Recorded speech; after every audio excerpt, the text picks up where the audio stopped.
날이 참 많이 덥습니다. 오늘 그래도 좀 비가 오면서 괜찮아진 것 같은데, 그럼에도 참 많이 더운 것 같습니다. 한 가지 양해 말씀 구할 것은 지난주에 성가대 에어컨이 고장 나가지고 주중에 AS를 했어요. 근데 어젯밤에 또 고장이 났어요. 예. 좀 더 자세히, 좀 더 잘 해야 되는데 참 죄송한 마음 전해드리고요. 그런 것 같아요. 지난주에 이렇게 주일날 고장난 걸 확인했을 때 인터넷으로 바로 신청해서 가장 빠른 날로 목요일로 잡았거든요. 목요일로 잡았는데 그날 이상하게도 지하에 정수기 필터를 교체하러 온다고 또 같은 날 오는 거예요. 그래서 삼성 AS가 와가지고 수리하는 중에 한 10분 있으니까 정수기 필터 고치러 오고 또 한 10분 있으니까 사택의 보일러를 고치러 온다 그래서 제가 지하부터 2층, 3층 뒤에 AS 기사님 세 분 오셔가지고 오락내락 오락내락 이렇게 보냈던 날입니다. 굉장히 더웠던 날인데 그렇게 해가지고 어떻게든 잘 고친 것 같아요. 이렇게 AS 기사님들이 와갖고 전문가들이 잘 고치고 가면 마음이 어때요? 든든하잖아요. 잘 되겠지. 그리고 나서 제가 목요일 날 오후에도 한번 틀어봤더니 잘 되더라고요. 금요일 날도 한 1시간 돌려봤더니 에어컨이 잘 돼요. 그리고 나서 이상하게도 교회 물건은 왜 자꾸 토요일에 고장나는지 어제 저녁 때쯤 내일 잘 될 건데 혹시나 해서 한번 틀었더니 안 틀어지는 거예요. 너무나도 속이 상합니다. 우리가 무엇인가를 고치고 AS를 받고 이러면 우리가 마음이 어떻게 되냐면 편안해지거든요. 근데 그러지 못한 일이 벌어지는 거예요. 우리 생각과 다른 일이 벌어지는 거죠. 비슷한 이야기를 하는 책들이 있습니다. 사람이 가장 마음을 놓고 부주의할 때가 언제인가를 이야기하는데 그때가 아이러니하게도 화재보험에 가입했을 때라 그래요. 내가 화재보험에 가입했으니 괜찮을 거야 이러고선 부주의해서 화재가 일어난다는 거예요. 화재보험에 가입하는 건 불을 안 나게 하는 게 아니라 불을 난 다음에 그것을 일정액을 조금은 보상해 주는 거잖아요.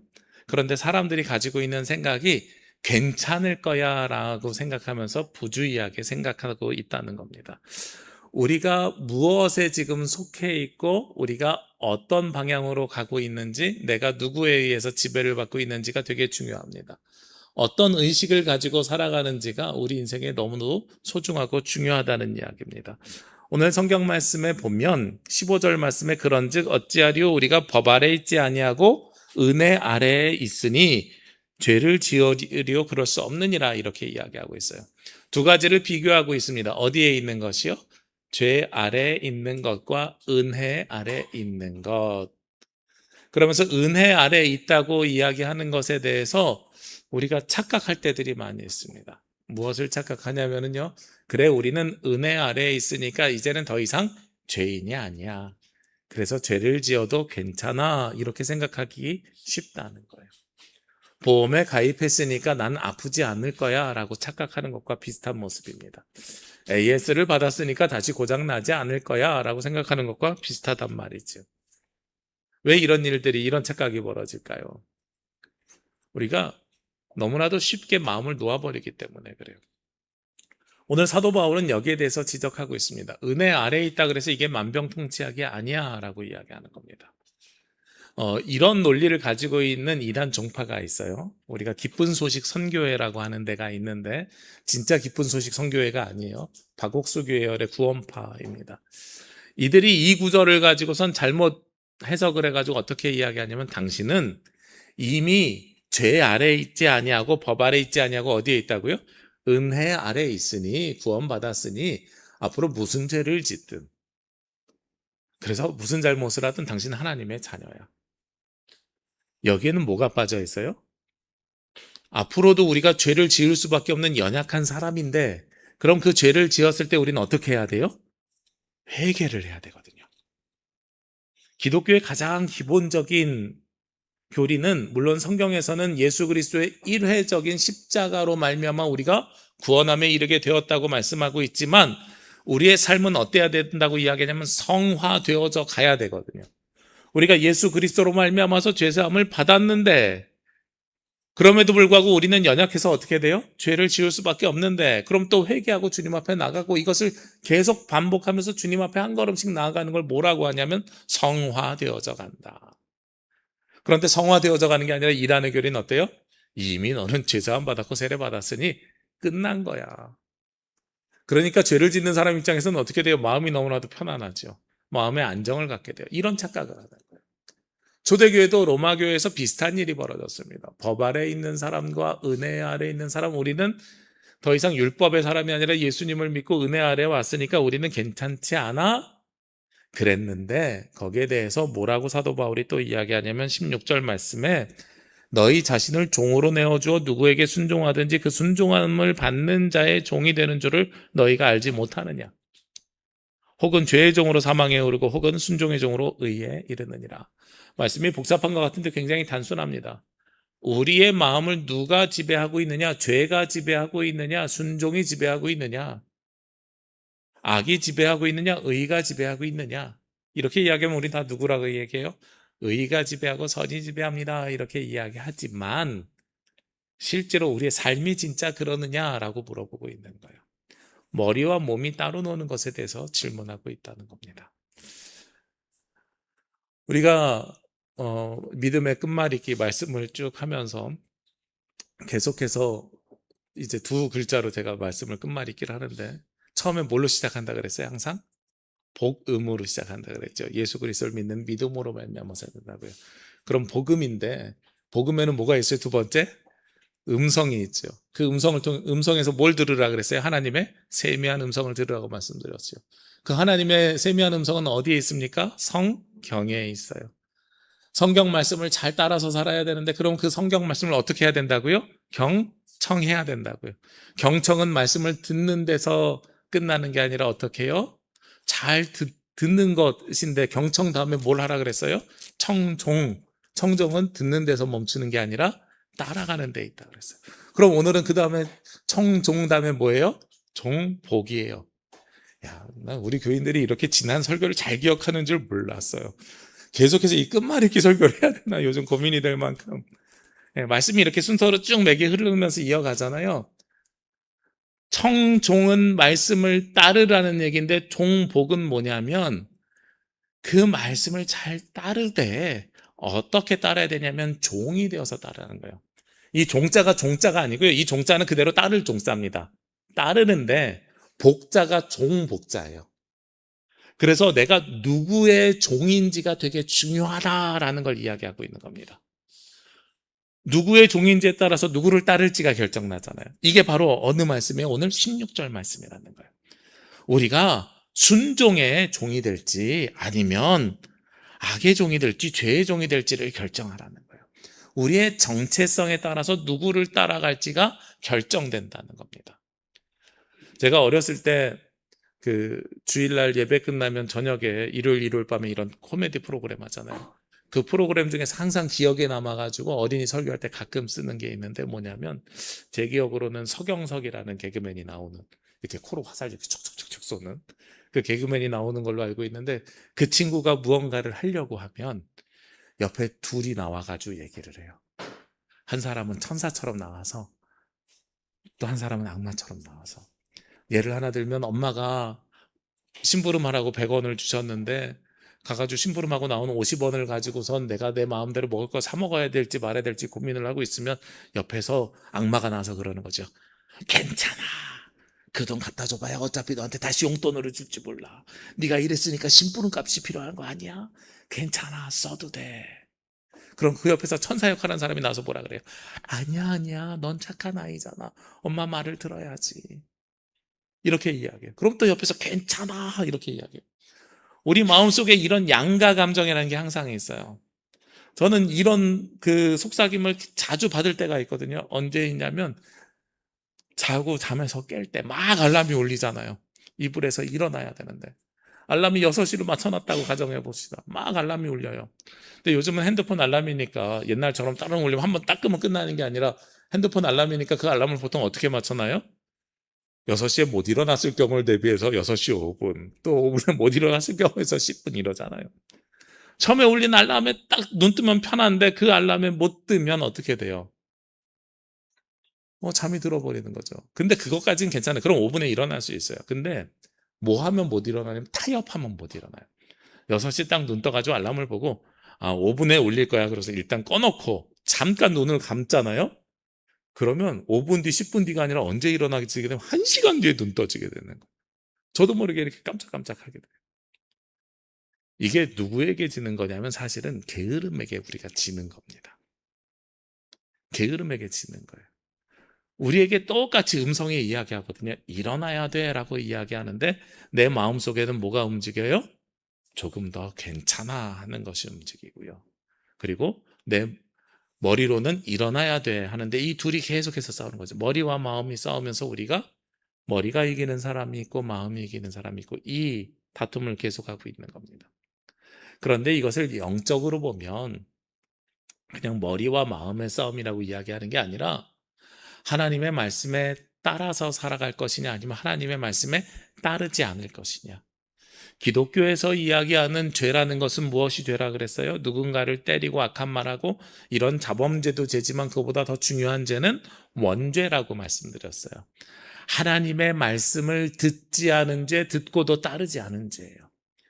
창세기의 에덴 동산에서 하나님께서 선악과를 따먹지 말라고 아담과 하와에게 말씀하셨는데 뱀에게 유혹에 넘어가서 그 말씀을 따르지 아니하고 자기 뜻대로 살아간 것이 원죄가 되어서 우리에게까지 왔단 말이에요.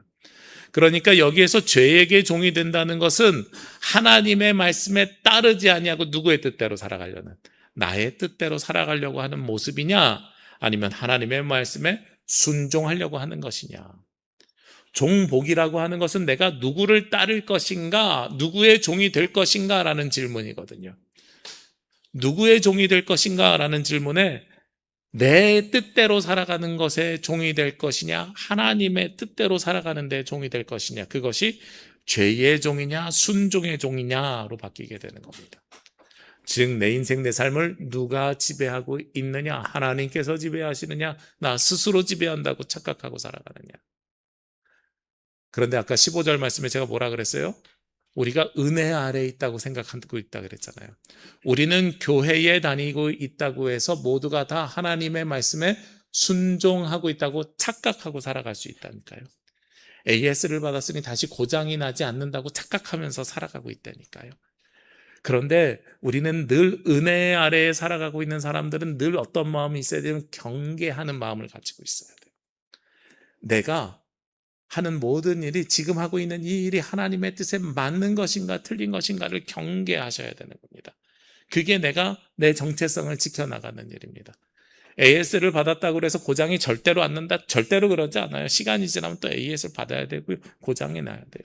언제든 고장이 날 수 있고 안 좋을 수 있고 준비를 해야 된다고 하는 경계를 하고 살아가야 되는 거예요. 그것이 은혜 아래에 있는 것이지 나는 은혜를 받았으니까 앞으로 평생 걱정 없어. 이게 은혜 아래에 있는 삶이 아니라는 거예요. 신앙적으로 이야기하면 나는 예배를 드리고 교회를 다니니까 평생 아무 일 없어가 은혜로운 삶이 아니라 항상 문제가 있고 어려움이 있을지 모르니 항상 누구를 붙잡고 살아야 돼요? 하나님을 붙잡고 살아가야 됩니다. 라는 것이 무슨 삶이에요? 종복의 삶이라고요.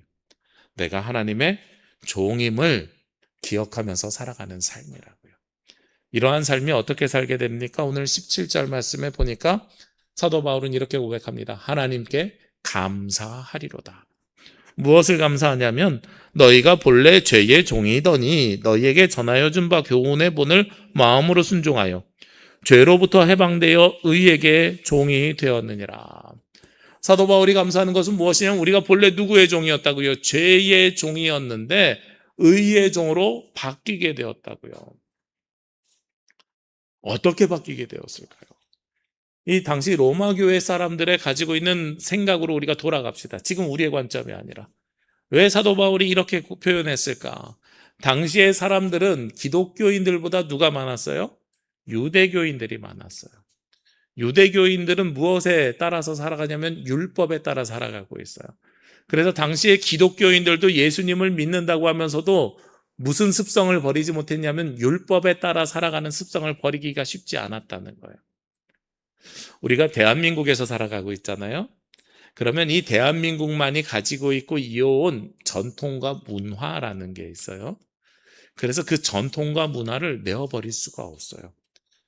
그것이 일정 부분 우리 가운데 저는 존재한다고 생각합니다.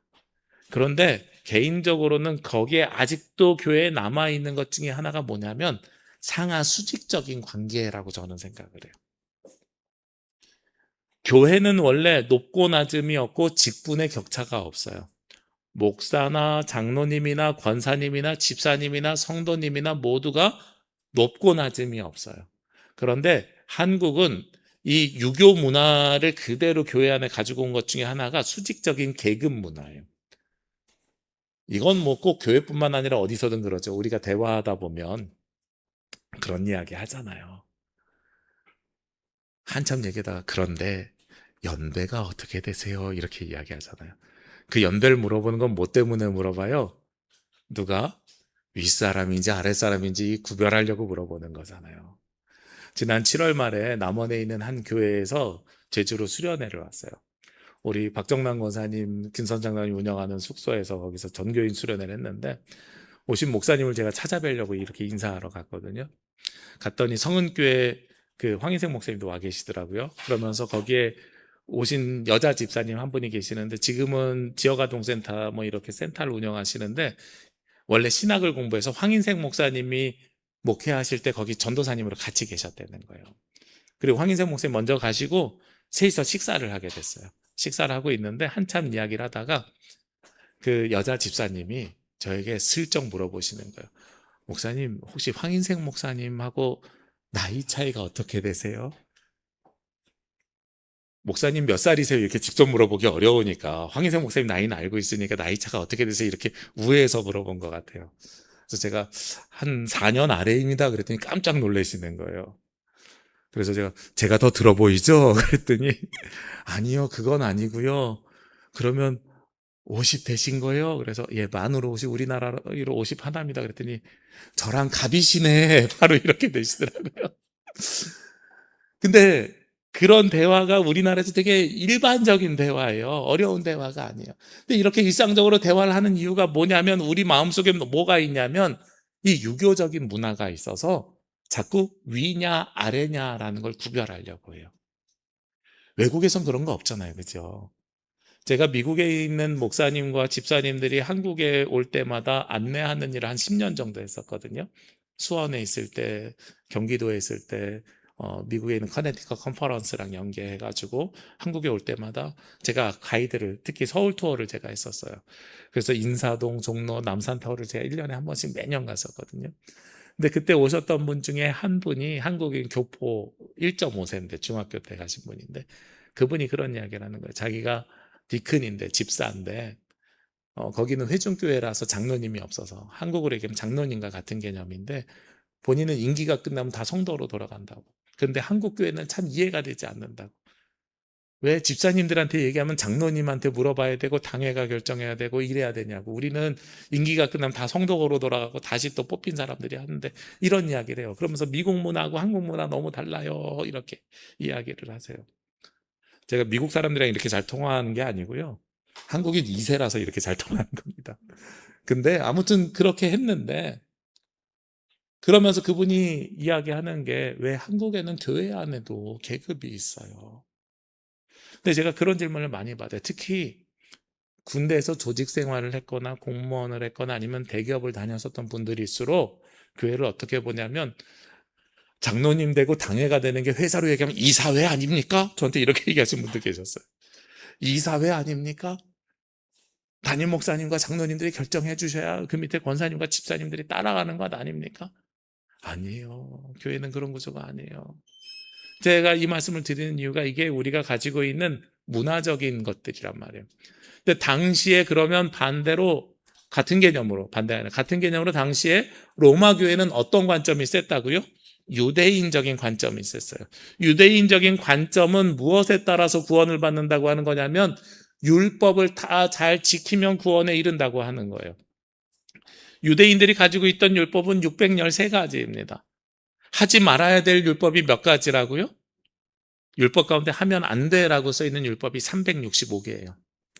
예. 그래서 제가 그걸 어떻게 외웠냐면 하루에 한 가지씩은 하면 안 되는구나. 나머지 250 몇 개는 해. 그러니까 이상하게도 율법이 10계명부터 시작했는데 해도 돼보다 안 돼가 더 많은 거예요. 안 돼가 더 많은 거예요. 258개가 돼. 356개가 안 돼. 안 돼가 더 많은 거예요. 왜 그렇게 안 되는 게 더 많아요? 그들은 그래가지고 예수님 당시에도 밀을 이렇게 훑어서 먹어도 안 되고, 주일날 병자를 고쳐도 안 되고, 뭘 해도 안 되고, 안 되만 이야기하는 거잖아요. 그런데 우리의 율법은 뭐라고요? 은혜 안에서 모든 것이 자유롭다고요. 가능하다고요. 여기서 은혜 안에서 모든 것이 자유롭다는 것은 율법대로 살지 말고 그냥 아무렇게나 살아도 돼라고 이야기하는 게 아니라는 거예요. 율법을 지키면서 살아갈 때보다 더 중요한 게 뭐냐면 율법이 가지고 있는 의미가 있었어요. 그 의미가 뭐냐면 하나님께서는 사람을 사랑하시고 우리가 그 사람을 사랑하는 사랑의 관점과 그 사람을 살리는 생명의 관점으로 바라보면 율법보다 그것이 훨씬 더 앞선다는 이야기예요. 오늘도 우리 교회에서는 아마 고기를 준비하신 것 같은데, 제가 어린이 설교하러 딱 내려갔는데 이렇게 고기가 있는 거 보고선 참 마음이 기쁘고 못했어요. 근데 율법에는 무슨 고기 먹으면 안 된다고 돼 있어요? 돼지고기 먹으면 안 된다고 그랬어요. 그러면 유대인의 관점으로 보면 오늘 우리 교회는 무엇을 어기는 거예요? 율법을 어기는 거예요. 그런데 우리는 그 법 아래 있지 아니하고 어디에 있어요? 은혜 아래 있으니까 먹어도 돼요. 그것은 그냥 율법을 무시하라는 얘기가 아니라니까요. 당시에 이스라엘 고대 근동의 상황을 보면 돼지고기는 뭐가 높아요? 전염병에 걸릴 확률이 높고 상한 음식을 먹을 확률이 높으니까 성경에서는 그것이 부정한 음식이라고 결정지은 이유가 뭐냐면 너네 생명을 해할 수 있으니 부정한 음식이라고 한 거예요. 진짜 돼지가 부정해서 이야기한 게 아니고 그게 율법의 정신이란 말이에요. 그런데 뭐만 남아있어요? 법만 남아있는 사람들에게는 법 아래 있으면 나중에는 사람을 고치는 걸 하면 안 된대. 예수님이 안식일 날 아픈 사람을 고쳤더니 율법을 어겼다고 문제 제기를 하는 거예요. 뭐가 바뀌어요? 주객이 전도된 거예요. 이게 뭐 아래 있는 사람? 법 아래 있는 사람. 은혜 아래 있는 사람은 뭐라고요? 생명이 중심이고 사랑이 중심이고 하나님의 말씀에 순종하라는 건 바로 그거예요. 그래서 예수 그리스도가 이 땅에 오심으로 말미암아서 더 이상 우리는 누구의 사람이 아니라고요? 법의 사람이 아니고 예수님의 사람으로 전환되었다. 그래서 오늘 이 17절과 18절의 말씀은 본래 죄의 종이었더니 너희에게 전하여 준 바 교훈의 본을 마음으로 순종하여, 즉 예수님의 말씀을 마음으로 순종하여 죄로부터 해방되어 의에게 종이 되었도다. 우리가 죄에서 해방되어 의에게 종이 되었도다는 율법의 형식에 더 이상 얽매여서 살아가는 것이 아니라 은혜 아래에 살아가는 사람으로 변화되었도다라고 이야기하는 거예요. 누구로 말미암아서요? 예수 그리스도로 말미암아서. 그러면 우리는 은혜 아래서 살아가게 되려면 누구의 종이 돼야 돼요? 예수님의 종이 되어야 된다는 거죠. 그런데 사도 바울이 여기서 하나 더 경고합니다. 19절 말씀에요. 너희 육신이 연약함으로 내가 사람의 예대로 말하노니, 너희가 그렇게 살지 않고 변화될 거라고 생각하고 하나님의 말씀대로 살 거라고 늘 깨어서 이야기하고 있지만 그럼에도 불구하고 우리의 육신이 어떻게 된다고요? 연약하다고요. 아까 말씀드렸던 것처럼 우리가 잠을 자면서 바로바로 일어나야 되는데 그래도 좀 여름에는 더워서 깨고 뭐하고 좀 쉬운 것 같은데 겨울이라고 생각해 보세요. 따뜻한 이불 속에 있어요. 눈을 딱 떴는데 내 마음이 계속해서 타협하고 싶어 하죠. 괜찮아. 5분만 더, 조금만 더. 우리의 육신이 연약하기 때문에 그러한 유혹들이 끊임없이 우리 가운데 온다고요. 그래서 사람의 예대로 이야기하는 거예요. 19절의 하반절에 보면 너희가 너희 지체를 부정과 불법에 내주어 불법에 이른 것 같이 이제는 너희 지체를 의에게 종으로 내주어 거룩함에 이르라. 우리가 누구에게 주라고요? 죄에게 주지 말고 불법에게 주지 말고 의에게 나 자신을 내어주라고 이야기하는 거예요. 우리가 하나님에게 붙들림 받은 삶을 살아가는 방법이 있는데요. 머리로 예수님을 믿는다고 하면 되는 게 아니라는 겁니다. 지난주에 청종처럼 따라서 삶으로 살아내라고 하는 거거든요. 그런데 오늘은 조금 더 강권적인 이야기를 하고 있습니다. 하나님의 말씀에 따르는 데서 끝나는 것이 아니라 이제 따르기를 시작했으면 그 다음 단계는 뭐냐면 나 자신을 어떻게 하라고요? 내어주라고 표현하고 있어요. 그렇죠? 내어주라고요. 즉 헌신하시라고 표현하고 있습니다. 종이라고 하는 것은 무엇이 사라지는 거예요? 나의 자유의사가 사라지는 겁니다. 제가 여러분에게 늘 말씀드리지만 종은 주인이 뭘 가지고 있다고 이야기해요? 생사여탈권을 가지고 있다고요. 그 사람의 목숨을 살리고 죽일 수 있는 권한을 가지고 있는 것이 주인의 모습이라고요. 그런데 진짜 좋은 주인은 어떻게 해요? 그 종을 어떻게 해서든 살리려고 하는 주인이에요. 나쁜 주인은 어떤 주인이에요? 내가 무슨 문제가 생기면 누구 먼저 보내요? 종 먼저 보내는 게 나쁜 주인의 모습이에요. 꼬리 자르게 한다 그러잖아요. 그런 것처럼 진짜 좋은 주인이 있으면 그 주인의 무엇으로 사는 것이, 종으로 사는 것도 우리가 나쁘지 않은 거예요. 그러면 나보다 훨씬 더 큰 힘과 능력과 권능을 가지고 있는 그 주인이 나도 보살펴 주기 때문에. 그러니까 나 자신을 누구에게 내어드리라고요? 예수 그리스도에게 내어드려서 내가 예수 그리스도의 종이 되면 무엇에 이르게 된다고요? 오늘 말씀에 거룩함에 이르게 되느니라 하고 말씀하고 있어요. 그래서 우리가 청종, 말씀을 듣고 따르는 데서만 머물러 있는 것이 아니라 우리 자신을 거룩한 산 제물로 주님 앞에 내어드리라고 오늘 말씀하고 있는 겁니다. 그렇게 살 때 무엇이 바뀌게 돼요? 우리의 정체성이 변화가 되는 거예요. 그러면 우리가 진정으로 무엇으로 바뀌게 되냐면 거룩함의 역설이라 그래서 종이 되는데 오히려 무엇이 생기냐면 우리에게 자유가 생기는 역설이 생겨나게 됩니다. 참 희한하게도요, 내가 주인 된 삶을 살아갈 때는요, 악의 순환에 빠지기가 쉬워요. 우리가 늘 그렇잖아요. 서 있으면 뭐 하고 싶어져요? 앉아 있고 싶어지죠. 앉으면 어떻게 돼요? 눕고 싶어져요. 누우면 어떻게 돼요? 자고 싶어져요. 자게 되면 어떻게 돼요? 내가 해야 될 일들을 미루게 돼요. 그 미루고 미루는 일들이 반복되다 보면 우리의 삶이 어떻게 돼요? 악순환이 시작되는 거예요. 의의 선순환 구조로 우리의 삶을 변화시켜 나가야 됩니다. 그러려면 우리의 삶을 누가 주인된 삶이요? 그리스도께서 주인된 삶으로 변화시켜 놔야 됩니다. 그러면 역설적이게도 무엇에 빠지게 되냐면 세상에서의 그 게으름의 꾸물거림의 악순환에서 빠져나와서 하나님의 의의 자리로 들어가는 선순환으로 우리가 바뀌고 변화되기 시작하는 거예요. 그 변화가 우리 가운데 일어날 때에 우리는 그때 비로소 어떻게 돼요? 종복, 주님에게 속한 사람이 되는 것입니다. 우리가 복음이 있는 사람으로 시작했어요. 복음이 있는 사람은 결국은 누구에게 속한 사람이 돼야 돼요? 주님에게 속한 사람이 돼야 됩니다. 마지막으로 프랑스 철학자 드라보라는 사람이 있는데요. 뭐 이름을 기억할 필요는 없고요. 자발적 복종이라는 책이 있습니다. 그 책에서 현대인들의 자유가 얼마나 허구인가를 이야기합니다. 스스로 자유롭다고 착각하고 있지만 그것은 진정한 자유가 아니라고 이야기합니다. 그러면서 우리가 자유롭다고 이야기하는 사람들이 실제로 어디에 얽매여 있는가? 욕망과 돈, 세상의 평판이라는 가짜 폭군에게 스스로 목줄을 채우고 자발적 종노릇을 하고 있다고 프랑스의 철학자가 이야기하고 있어요. 이 모습은 오늘 사도 바울이 이야기하는 것처럼 우리가 죄에게 종노릇하고 있는 모습과 별반 다르지 않습니다.